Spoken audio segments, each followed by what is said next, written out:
ৰাইজ দলৰ পটভূমি আৰু প্ৰতিষ্ঠাৰ ওপৰত প্ৰশ্ন কৰিছে অসম গণ পৰিষদৰ সভাপতি অতুল বৰা ডাঙৰীয়াই।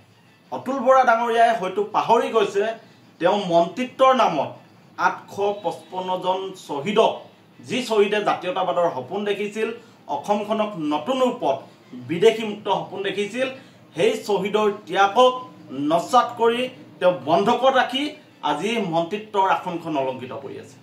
যাৰ মন্ত্ৰিত্বই শেষ স্বপ্ন, সি কি বুজিব জাতীয়তাবাদ কি? কেৱল ক্ষমতাৰ খকত মন্ত্ৰিত্বৰ আসনখন লৈ তেওঁ আজি অসমৰ চুকে কাণে ঘূৰি ফুৰিছে, বিলাসিতা জীৱন যাপন কৰি ফুৰিছে। আৰু সেই অগপৰ সভাপতি অতুল বৰা ডাঙৰীয়াই আজি ৰাইজ দলক জাতীয়তাবাদী নহয় বুলি কৈছে, আঞ্চলিক দল নহয় বুলি কৈছে।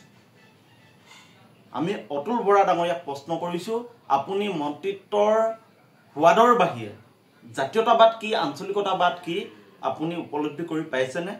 855 জন শ্বহীদৰ যি ত্যাগৰ বিনিময়ত জন্ম হৈছিল অসম গণ পৰিষদ, সেই অসম গণ পৰিষদৰ সপোন আছিল বিদেশীমুক্ত অসম। আজি বিদেশীমুক্ত অসম হ'লনে?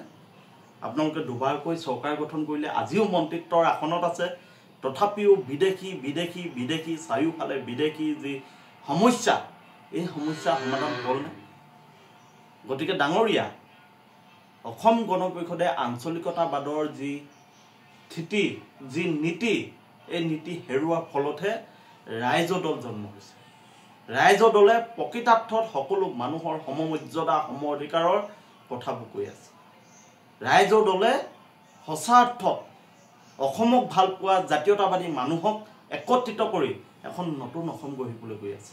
আপোনাৰ দৰে মন্ত্ৰিত্বৰ সোৱাদ ল'বলৈ ৰাইজ দল জন্ম হোৱা নাই। বিজেপি নেগুত ধৰি জাতীয়তাবাদ কৰিবলৈ ৰাইজ দল জন্ম হোৱা নাই।